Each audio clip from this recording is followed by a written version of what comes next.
Right guys, I thought I'd do a quick video today on resilience.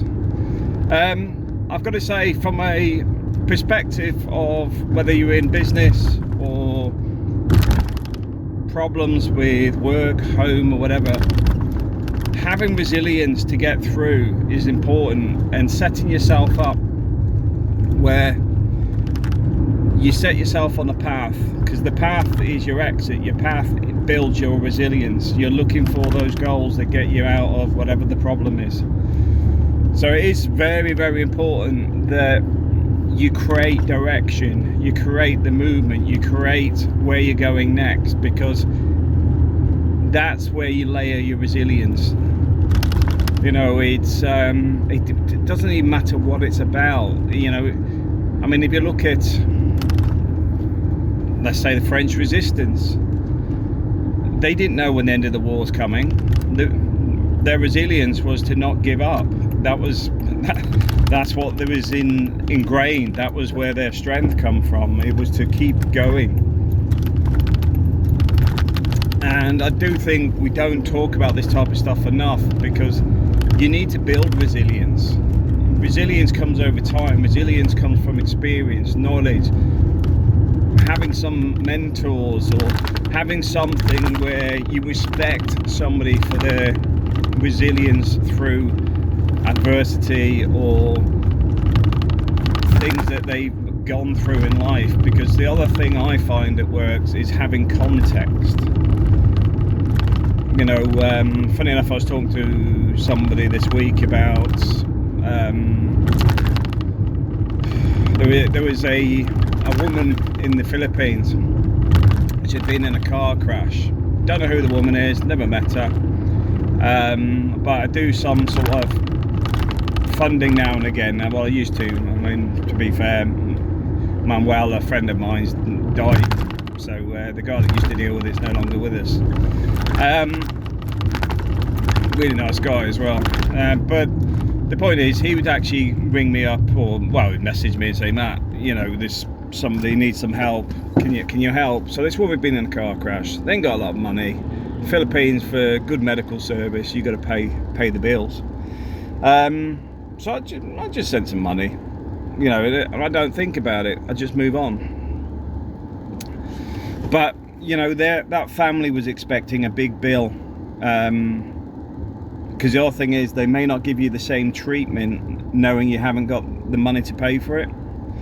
So she recovered.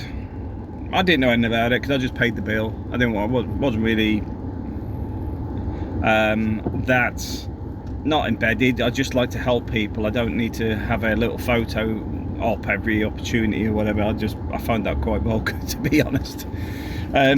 So it was a done dusted thing for me. You know, I knew she'd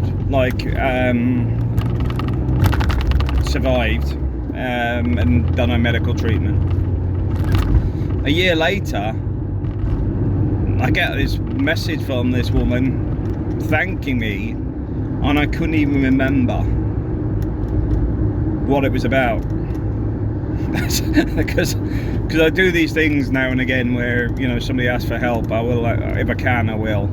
And it doesn't mean start hounding me with requests, because I don't do it that way. If I don't have a link to you through people I trust, I don't do it. I lived in the Philippines, I know what scams are. So yeah, don't think I'm your golden goose. But she thanked me, and she, you know, she found it a bit strange that somebody actually helped a complete stranger. But for me, if I can change the way somebody thinks about other people in a positive sense, that's a win. So if she now thinks Matt's a complete strange guy, yeah, complete stranger, reached out, helped me when I needed it most, and didn't even know the impact or anything else. He just knew I needed some help. I'm hoping that sets the message to move things forward. But it's also where you can create resilience for other people, because you've set the foundation.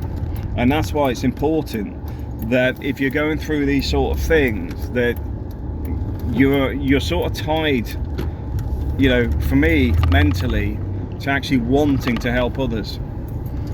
And it does, the paying it forward thing does help. But the other thing out of doing this type of stuff, it helps me build resilience as well, because quite simply, when you're having a bad day, when you're stressed, when something bad happens, you can look and think, other people have got it worse than me, stop moaning, you know. So that reinforces my resilience as well.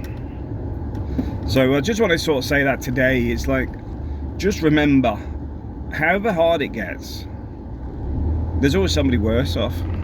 But it doesn't mean to look at it in a negative way. It's to look at it in the way of, you know, do you need to do anything different, or is it a case of, for example, you just recognize that the problems that you're facing aren't as severe as others. A lot of the time, it's nearly always going to be something that is temporary, momental, changeable, avoidable, or correctable. Which, in the bigger scheme of things, if you look through that lens rather than this is the worst day of my life, blah blah blah, you can come out the other side in the positive aspect of dealing with it through the lens of resilience and reducing whatever it is that's compounding you. Because I mean, not every day is great for me. I know I talk a lot of this stuff because I like helping other people, but it's not always sunny side up for me. I mean, this is why I always look tired.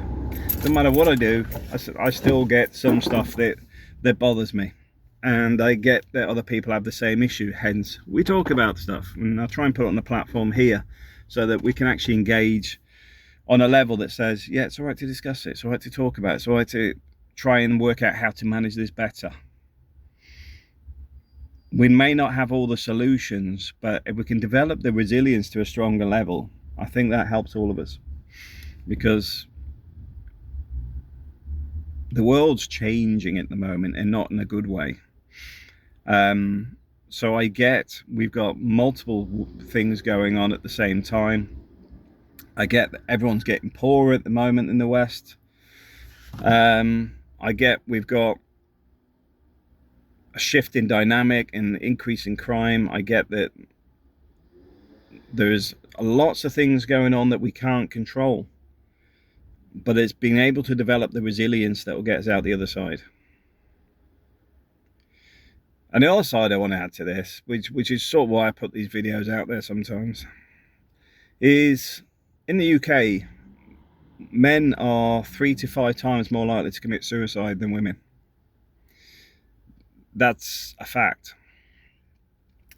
And you have to gauge, why does that happen? And part of that is recognizing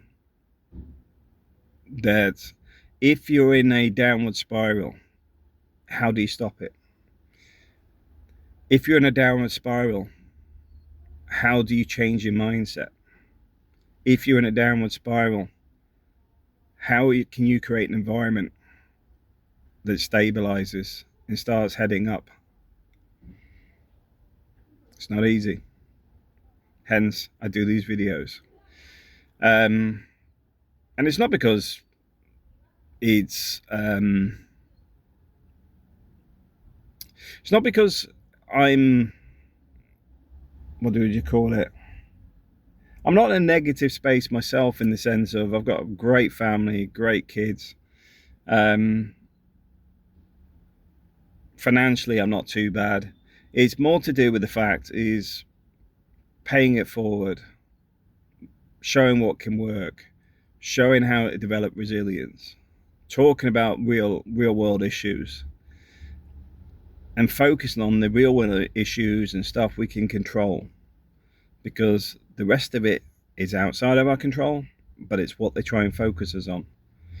When I say they, the government, the media, the usual suspects, but it's the resilience and the being based, being focused on today, being focused on steering a direction. Those are the things that get us out of it. And this stuff they don't promote, isn't it? You never hear them talking about this type of stuff. They're all talking doom and gloom on how they're spending our money and how, media stuff about what they call celebrities. So I never got this celebrity thing. I really don't. Never have. Because it's just all self-loathing, self-promoting stuff. It's all a bit weird for me. Anyway, my point being is resilience is an extremely important part of life that you should start to develop as early as you can. And a lot of it is around structuring how you think, how to deal with things, understanding life, which is a really hard one because a lot of people will spend their entire life trying to understand life. But once you get to a certain point and can sit realizing that money is not the most important thing. Money is the carrot dangling from the wooden stick. You're never going to reach it. It's always going to be moving. It's a constant theme. It puts food on the table. It puts a roof over the head. But it's when you start going bigger car, bigger house, having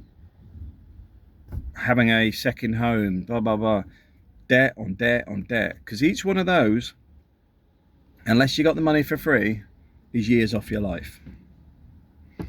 That's not money, that's years. That's the milestones. This is the milestones, your wrinkles. That's your house, that's your car, that's it. Yeah, that's your candle burning away. So my point being is building resilience, focus, and direction can make a massive difference to your life long term. Thanks for watching.